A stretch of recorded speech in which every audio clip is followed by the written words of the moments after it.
आर्य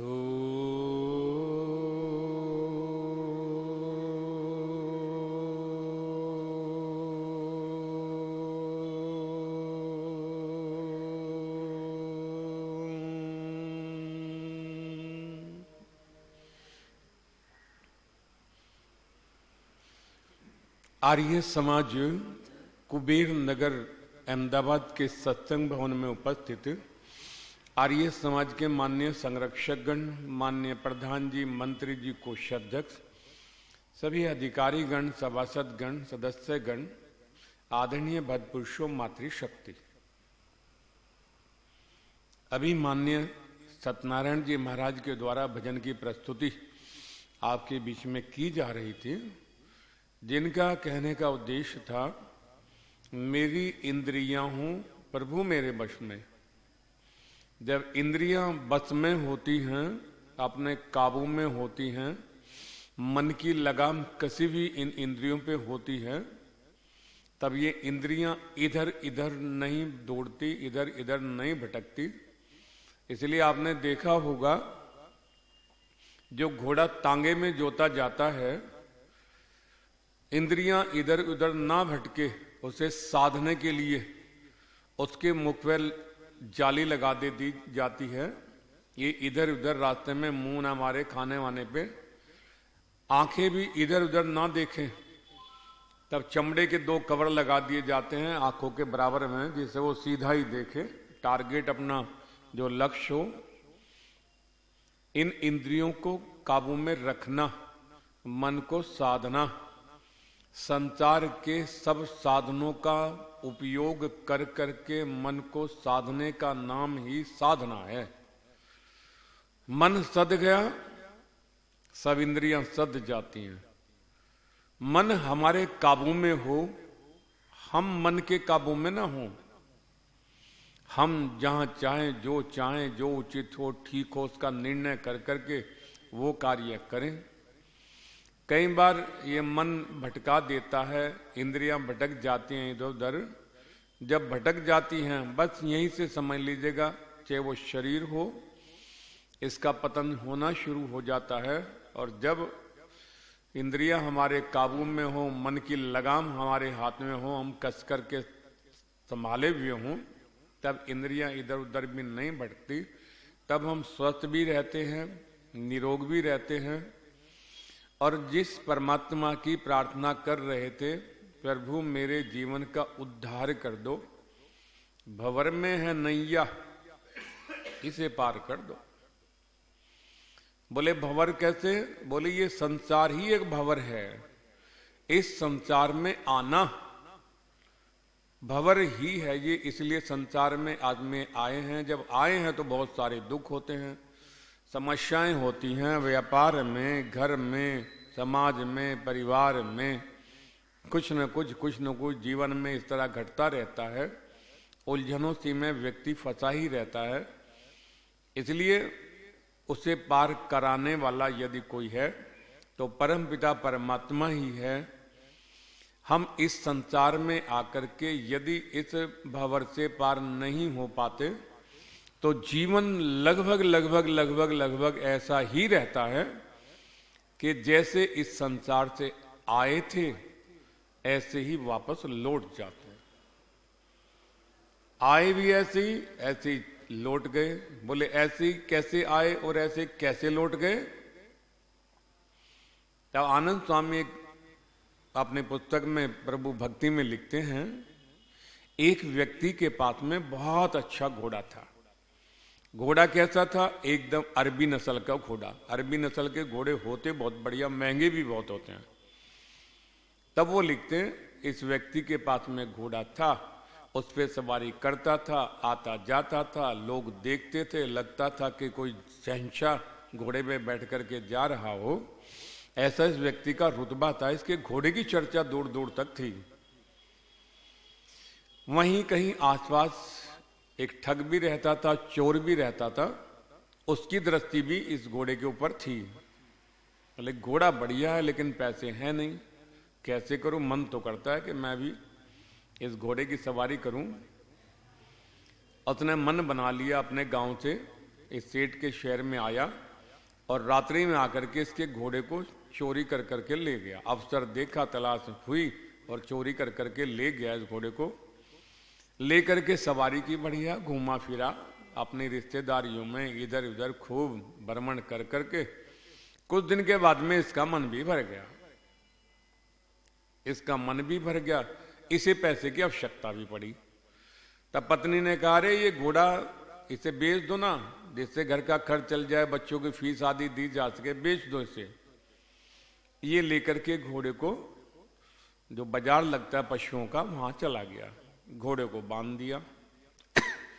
बांध करके ग्राहक आते, पशुओं के बहुत मेले लगते हैं, जैसे अजमेर के अंदर भी लगता है पशुओं का मेला बढ़िया। घोड़ा इसने बांध दिया, ग्राहक आने लग गए। आते इससे पूछते, भैया घोड़ा तो बहुत बढ़िया है, पूरी मंडी के अंदर, पशु मंडी में तेरे जैसा घोड़ा किसी के पास में नहीं है, कीमत तो बता। मंदी का जमाना था उस समय।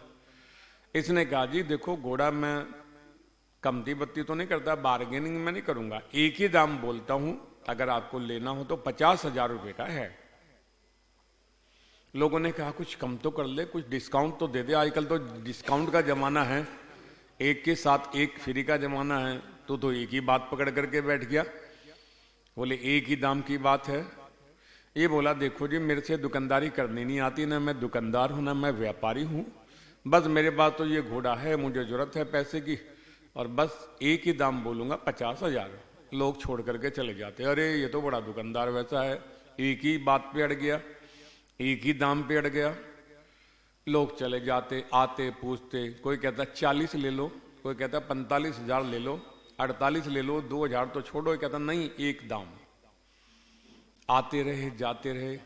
इसी के जैसा एक भाई जो चोर था, उसकी नजर इसके घोड़े पड़ी। उसके मन में भी विचार आया, अरे घोड़ा तो बहुत अच्छा है, अरबी घोड़ा है, यदि ये मेरे पास में हो तो इसकी सवारी करूंगा और सुख भोगूंगा, आनंद भोगूंगा। वैसे तो है नहीं, लेकिन करूं तो क्या करूं। उसने अपने मन में एक उपाय निर्धारित कर लिया और उसके पास में आया। आकर के बोला, भैया कितने का ये घोड़ा? बोले 50,000 का। बोले कुछ कमती बत्ती?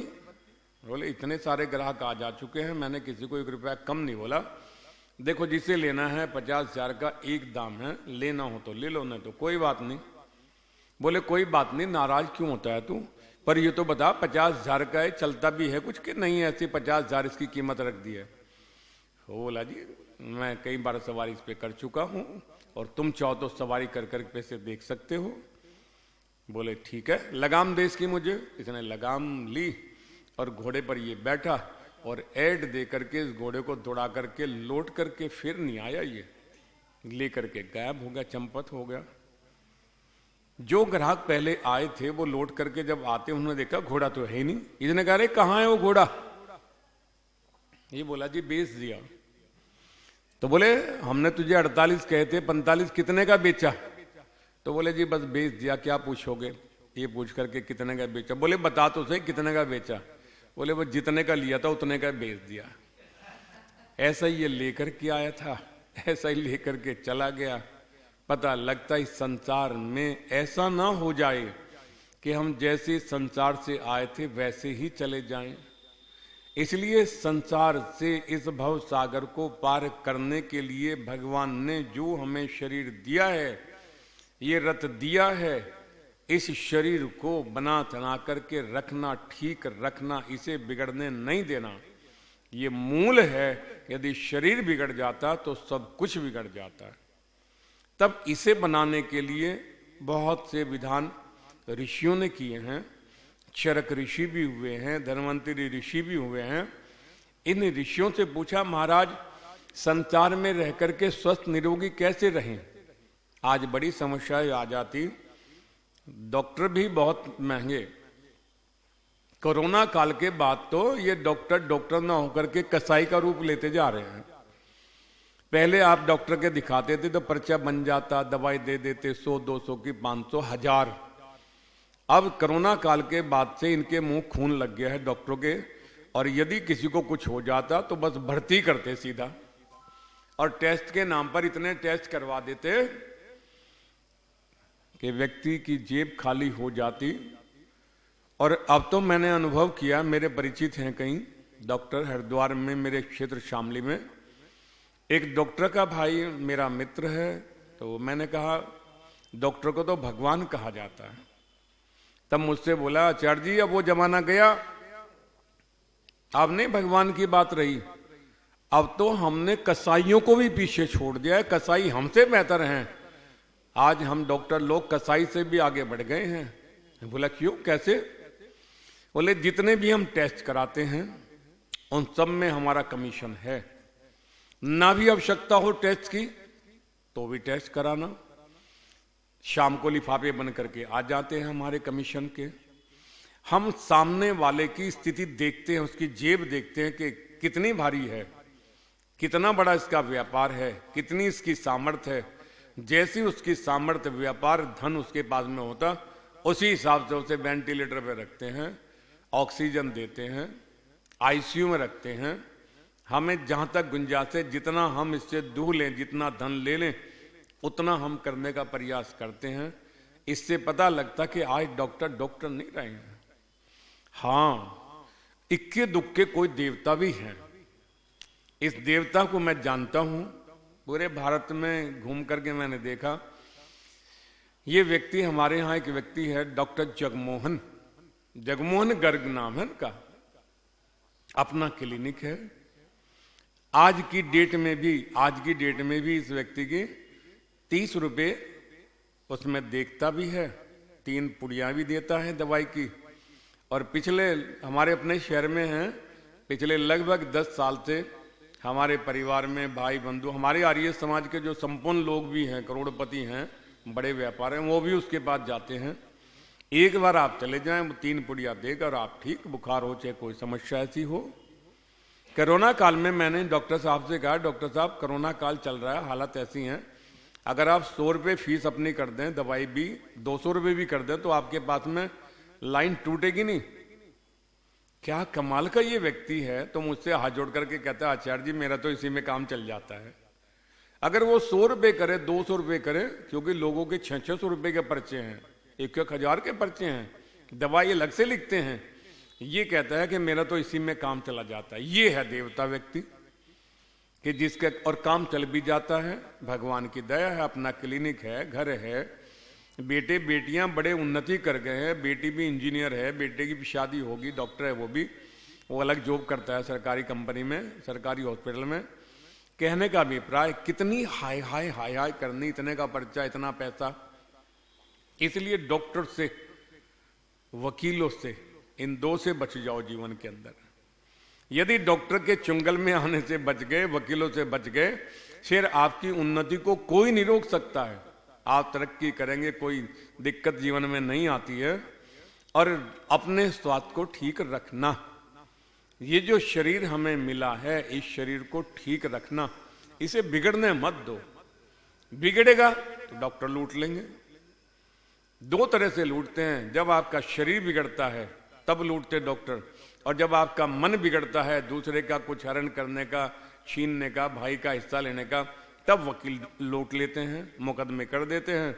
और जब आप जाएंगे तो ऐसा व्यवहार करेंगे आपसे, अरे आप चिंता मत कर, दूसरी तारीख में जीते पड़े हो तुम, तो दूसरी तारीख में आप कर दो मुकदमा शुरू। सालों लग जाते हैं लूटते लूटते वकील, बस अगली तारीख पे अब जज को पैसा देना, तारीख पे पैसे देना। इसलिए 2 से डॉक्टर से, वकीलों से, इनसे बच करके रहो। अपने शरीर को ना बिगड़ने दो, अपने मन को ना बिगड़ने दो। पूछा, महाराज ये शरीर बिगड़ता क्यों है? बोले हमारे अपने ही कारणों से बिगड़ता है। ये जितने ठीक है हम बोल देते हैं कि हर चीज में मिलावट हो गई है, माना कि मिलावट हो गई है, उसके बाद भी मिलावट ने हमें इतना नहीं बिगाड़ा हमारे शरीर को, जितना हमारे खान पीन ने हमें बिगाड़ दिया है। हमारे खाने का कोई हिसाब ही नहीं है, खान पान हमारा बिगड़ गया, निंद्रा हमारी बिगड़ गई, सोने का हमारा हिसाब नहीं है। यदि हमारा सोना ठीक हो जाए, निंद्रा ठीक हो जाए और भोजन ठीक हो जाए, हम गारंटी लेते हैं कि आपका शरीर बिगड़ नहीं सकता जीवन में कभी भी। आपका सोने का भी नियम है। कौन सोता था पहले दिन में? तो लोग दिन में भी खूब खराटे भर लेते हैं, हम देखा करते थे, प्रातः उठ गए तो चारपाई रात को ही बिछती थी घर में सोने के लिए, बिस्तर रात में ही लगता था। सारा दिन मेहनत करो, पुरुषार्थ करो, भगवान ने दिन दिया है कर्म करने के लिए दिया है, सोने के लिए थोड़ा ही दिया है। इसलिए दिन में मेहनत पुरुषार्थ करना चाहिए, पसीना बहाना चाहिए। और जब सारा दिन मेहनत करते हैं, शाम को जब चारपाई बिछ जाती है, बिस्तर लग जाता है, पड़ते के साथ में सीधे नींद शुरू हो जाती। अब तो करवट बदलते रहते। कितने बुजुर्ग मुझसे कहते हैं आचार्य जी नींद नहीं आती है। हम बोले दिन में कितने सोए थे? बोले 3 घंटे तो सो ही लिए। मैं नींद तो पूरी हो गई तेरी। अब जब दिन में सो चुके हो तो रात में तो नींद नहीं आएगी, जागोगे, सपने देखोगे। हमारा सोना भी ठीक हो। आप भी अनुभव करके देखें कि यदि आप दिन में नहीं सोते हैं, रात को नींद उतनी बढ़िया गाढ़ी नींद आती है, बहुत बढ़िया नींद आती है। और दिन में यदि आप सो चुके तो रात को फिर करवट बदलनी है। जब सोने का समय हो तब सो, जब जागने का ब्रह्म मुहूर्त प्रातःकाल उठने का समय तब उठो। जो खाने के लिए निर्धारित किया उसे खाओ। इसलिए चरक ऋषि से धन्वंतरि ऋषि पूछा महाराज स्वस्थ निरोग कैसे रहें?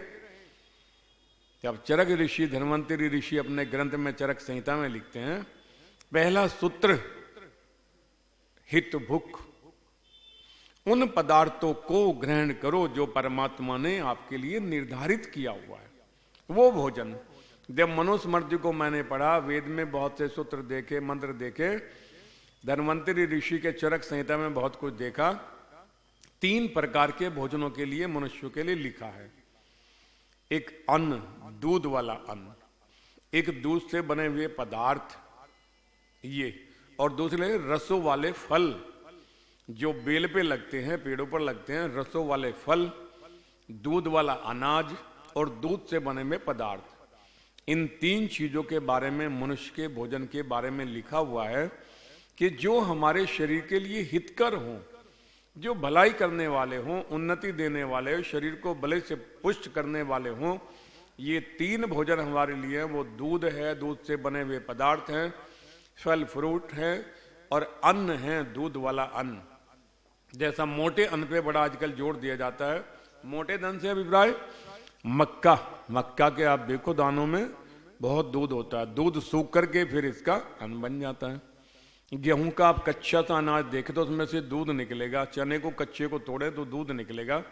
दूध वाले अनाज और दूध से बने हुए पदार्थ, इनका भोजन यदि हम करें तो धन्वंतरि ऋषि, चरक ऋषि लिखते हैं, तो हम स्वस्थ निरोग रह सकते हैं, शरीर नहीं बिगड़ेगा, रोगी नहीं बनेंगे। मैंने कहा ये जो मांसाहार है, रक्त वाले पदार्थ, धन्वंतरि ऋषि निषेध करते हैं। वो कहते हैं 2 चीजें होती हैं, एक होता है रक्त, ब्लड, खून, रक्त, दूसरा होता है रस। बोले जहां रक्त होगा, जिस भोजन में रक्त होगा, उसमें कष्ट होगा, उसमें क्लेश होगा, उसमें आहा होगी, उसमें रुदन होगा। जहां रक्त है वहां कष्ट है, और जहां रस होगा, फल में रस है, अंगूरों में रस है, सेब में रस है, जहां रस है वहां रुदन नहीं है, वहां कष्ट नहीं है, वहां तकलीफ नहीं है। तो रस वाले पदार्थों का ग्रहण करना, रक्त वाले भोजन को नहीं करना। लोग खाते हैं, मांस खाते हैं, गलत खान पीन करते हैं। कई परिवारों में जाते हैं, पूछते हैं, और बोले आचार्य जी अब तो छोड़ दिया है, शुरू क्यों किया था? मत खिलाओ, पाप मत करो, वरना परिणाम भुगतना पड़ेगा, शरीर बिगड़ेगा। अरे जब कोई संसार से विदा होता है, उसे लेकर के जाते हो शमशान में, आकर के नहाते भी हो, कपड़े भी बदलते हो, और यहां मरे हुए जानवरों को खा करके अपने पेट को ही शमशान बना रखा है तुमने। इसलिए धन्वंतरि ऋषि लिखते कि हमें अपने भोजन में रस वाले फल फ्रूट, दूध वाले पदार्थ और दूध वाले भोजन का प्रयोग करना चाहिए। मनुष्यों के लिए ये निर्धारित किया गया। बोले महाराज फिर स्वस्थ निरोग रहेंगे? तब धन्वंतरि ऋषि लिखते हाँ रहेंगे, लेकिन दूसरा सूत्र भी है। बोले दूसरा सूत्र क्या है? तब धन्वंतरि ऋषि चरक संहिता में संकेत करते, हित भुक, जो भलाई वाले फल फ्रूट साग अन्न वो तो खाओ ही, लेकिन उसके बाद में लिखते हैं मित भुक। बोले मित भुक क्या है? बोले जब भूख हो तब खाओ। आज बिना भूख के ही लोग भोजन कर रहे हैं, भूख नहीं है। पहले क्या स्थिति हुआ करती थी, जिन्हें हम लोग ग्रामीण मानते हैं, अनपढ़े लोग मानते हैं, आज भी ग्रामीण क्षेत्र में ये परंपरा है कि किसान लोग, गांव के लोग बस सुबह भोजन किया, लस्सी, दूध, मक्खन और जो दूध के अन्न हैं उनकी खिचड़ी हो, चावल हो, रोटी हो, और रोटी आदि दूध के साथ में, छाछ के साथ में सुबह ही खा पी करके, क्योंकि 10 बजे तक जठराग्नि पूरी प्रबल रहती है, तीव्र गति से जलती है जठराग्नि, तो 10 बजे तक वो सब भोजन आदि कर करके और खेतों में निकल जाते हैं। सारा दिन फिर भरपूर काम करते हैं।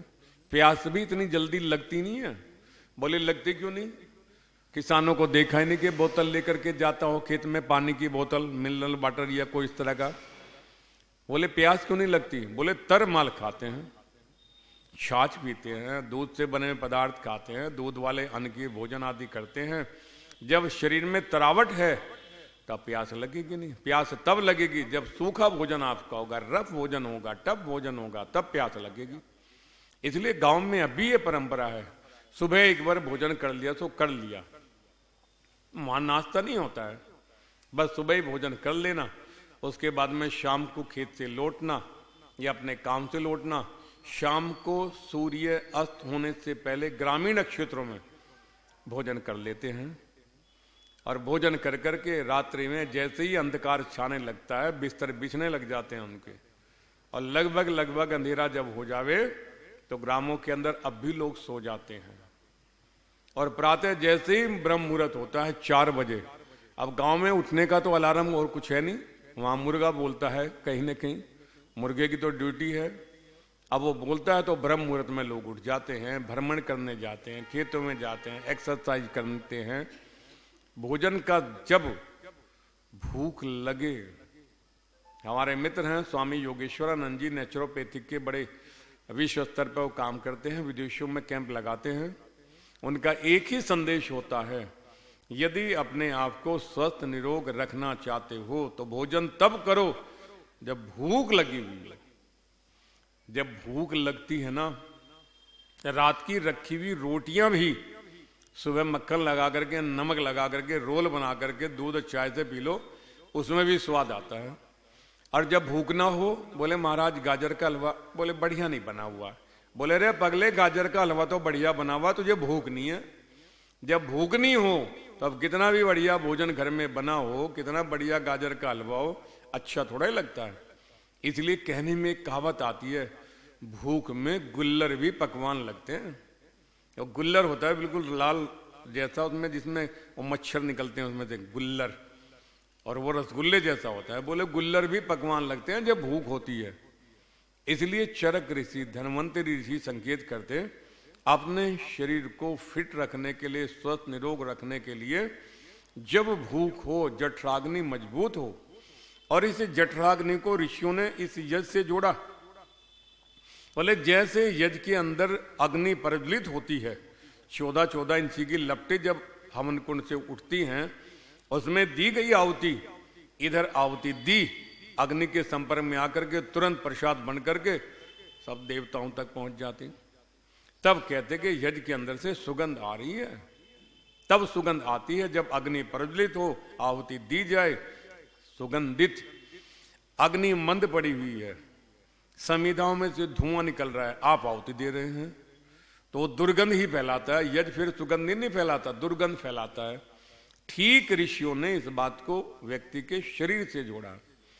बोले यदि भूख नहीं है, अग्नि मंद पड़ी हुई है, जठराग्नि मंद पड़ी हुई है, और तब आप भोजन कर रहे हो, नाश्ता कर रहे हो, ठीक यही स्थिति आती जैसे यज्ञ की अग्नि मंद पड़ जाती, तब आप आहुति देते हैं तो उससे धुआं ही निकलता है, कार्बन डाइऑक्साइड ही निकलती है, ऑक्सीजन नहीं निकलती। इसलिए चरक महाराज लिखते हैं कि अपने आप को स्वस्थ निरोग रखने के लिए मित भूख, जब टूट करके भूख लगे तब भोजन किया करो, और इसका स्वाद अलग ही होता है। आदरणीय बदपुरुषों, जब भूख लगी होती है तो तब भोजन के स्वाद में ऐसा लगता है, व्यक्ति खुश होकर के कहता है आनंद आ गया है। तो तो बोले कल भी आया होगा, आज ही आनंद आया क्योंकि भूख बढ़िया लगी हुई थी। इसलिए स्वस्थ रहने के लिए जब भूख लगा करे तभी भोजन किया करो। हमने तो अनुभव करते हैं, लगभग 10-12 साल से अहमदाबाद में आते हैं और से बहुत भजनोपदेशक आते हैं। तब मैं चंदू से पूछा भोजन शाम का लोग, अरे आचार्य जी टिफिन आते हैं, हमने अपने जीवन में कभी परिवार में जाना हुआ तो चले गए, अन्यथा शाम को कभी भी भोजन कभी मंगवाया ही नहीं है अहमदाबाद में रहते हुए। बहुत बार तो ऐसा अंदर से आवाज आती है कि दोपहर का भोजन बोले ना रहने दो, सुबह नाश्ता कर लिया, फल खा लिए, शाम को दूध पी लिया, हो गया। अंदर से भगवान संकेत करते ना, तो ना का मतलब ना है, उसकी भगवान की बात मानो। इसलिए अपने आप को स्वस्थ और कमजोर भी नहीं लगते। त्रिलोचन भैया कमजोर लगते हैं आपको? हम ठीक ठाक लगते हैं। नियम से चलना, जब भूख लगे, और प्रातः उठ करके नियम है, एक्सरसाइज करते हैं, प्राणायाम करते हैं, डिप्स लगाते हैं, एक्सरसाइज डिप्स लगा करके तब स्नान करते हैं। प्रतिदिन का नियम है ये, तब शरीर में सब खा पिया, भूख लगती है, पच भी जाता है। इसलिए दूसरे सूत्र को भी अपने जीवन में अपनावें। जब भूख लगे अजमा करके देखिएगा एक दिन, बोलो बस ठीक है, जब भूख लगेगी बढ़िया वाली तब ही भोजन करेंगे, तब देखना कितना स्वाद आएगा उस भोजन के अंदर। इसलिए चरक लिखते हैं ऋत भूख मित भूख, मित भूख जब भूख लगे तब। बोले महाराज बस ठीक हो गया, तब पतंजलि ऋषि और चरक ऋषि, धन्वंतरि ऋषि तीसरा सूत्र, अंतिम सूत्र देते, ऋत भूख। ऋत भूख मीन्स ऋत माने पुरुषार्थ, मेहनत करो। ऐसे ही नहीं बोले जी हमारे पास तो पैसा बहुत है, धन बहुत है, हमें तो कुछ करने की जरूरत नहीं है, हम तो खाते पीते हैं और ऐश करते हैं। तो बोले जो ऐश वाला शब्द है इसे देखो, इसे समझो, ये ऐश क्या है। तुम गर्व से तो कह देते हो खाओ पियो ऐश करो, लेकिन इस ऐश शब्द को डिक्शनरी में तलाश करो इंग्लिश की, ये ऐश है क्या। जब तलाश की तो ऐश माने गधा, ये ऐश माने राख। चाहे तो खाओ पियो जीवन को राख बनाओ, या खाओ पियो गधे बनो जिसका काम खाना ही पीना रह गया। धन्वंतरि ऋषि लिखते ये खाना पीना ऐश करना ये नहीं, ऋत भूख नहीं है। संसार में जब आए हो, रोज नाश्ता करते हो, रोज भोजन करते हो, तो मेहनत करो, पुरुषार्थ करो। पुरुषार्थ मेहनत कर करके पसीना बहा करके तब भोजन करो। मुझे स्मृति में आते मेरे पिता लगभग 84 वर्ष की जब उनकी आयु भी थी, भाइयों ने अपना सब काम संभाल लिया, तब वो लगभग फ्री से ही रहते थे। तब घर पे आते आते ही सीधे गाय का हमारे यहाँ हो घास काटने वाला गंडासा कहते हैं उसको, आते उसमें चारा काटते, झाड़ू लेकर के सफाई करने लग जाते गाय के आसपास। मैं कहता अरे बाबूजी ऐसा ना करो, ऐसा पाप क्यों चढ़ा रहे हो, हम करते हैं, बच्चे करते हैं सब, आप चिंता ना करो। तब मुझसे बोले देख बेटा मैं तुम्हारे पे कोई एहसान नहीं कर रहा हूं, मैं तो काम कर करके हाथ पैर हिला करके अपने लिए 2 रोटियों की जगह बना रहा हूं। मेहनत करना, पुरुषार्थ करना। माना के बच्चों ने काम संभाल लिया है, माना के बच्चे सब स्टेबल हो गए हैं, उसके बाद भी हम सब लोगों को जो उनकी मदद कर सकते हैं उनकी मदद करो, उन्हें जो सहयोग कर सकते हैं। इसलिए नहीं उन पे एहसान मत दिखाओ, बोले देखो इस उम्र में भी हम तुम्हारे साथ मिल करके तुम्हारा काम बंटवा रहे हैं। इसलिए करो कि हमें हाथ पैर हिला करके काम कर करके अच्छी भूख लगेगी, तब भोजन का स्वाद ही अलग होगा। इसलिए काम करो। इसलिए धन्वंतरि ऋषि कहते चरक संहिता में कि ऋत भूख पुरुषार्थ कर करके मेहनत कर करके ही भोजन करना चाहिए, काम कुछ किया नहीं। एक व्यक्ति मुझसे हरिद्वार में बोले, वो वकील ही हैं, वकील नहीं सन्यासी थे, वो सन्यासी, तो सन्यासी थे, मुझसे बोले आचार्य जी हमने तो घर बार छोड़ रखा है, सन्यासी हैं, हमारा कोई व्यापार नहीं है, हमारी कोई दुकान नहीं है, अब हम आश्रम में रहते हैं, अब हम कैसे मेहनत करें, कैसे पुरुषार्थ करें। मैंने कहा पतंजलि का सूत्र देखो। पतंजलि महाराज लिखते हैं कि जो व्यक्ति परमात्मा के ध्यान में उपासना में बैठता है और ईमानदारी से अपने मन को एकाग्र करता, इसे उधर उधर भटकने से रोकता है और रोक करके मन को एकाग्र करता है, वो साधना करने वाला सन्यासी व्यक्ति वो पुरुषार्थ कितना करता है। पतंजलि लिखते जैसे खेत में काम करने वाला किसान एडी से लेकर के चोटी तक पसीना बहाता है, जितना पुरुषार्थ वो करता है उतना ही ध्यान में बैठने वाला व्यक्ति अपने मन को लगाने के लिए तब इतना पुरुषार्थ करता है। मैं बोले ध्यान किया करो, सन्यासी का तो कर्तव्य है कि वो ओम का जप करे, ओम का चिंतन करे, वो उसका उपास्य देव है। इसलिए जब हो दिन में ध्यान में बैठो, प्राणायाम करो। जब ध्यान में बैठोगे प्राणायाम करोगे तब देखना 1 घंटे के बाद में भूख लगनी शुरू हो जाती है, जठराग्नि तेज हो जाती है। इसलिए कुछ न कुछ करना, मेहनत करना चाहिए।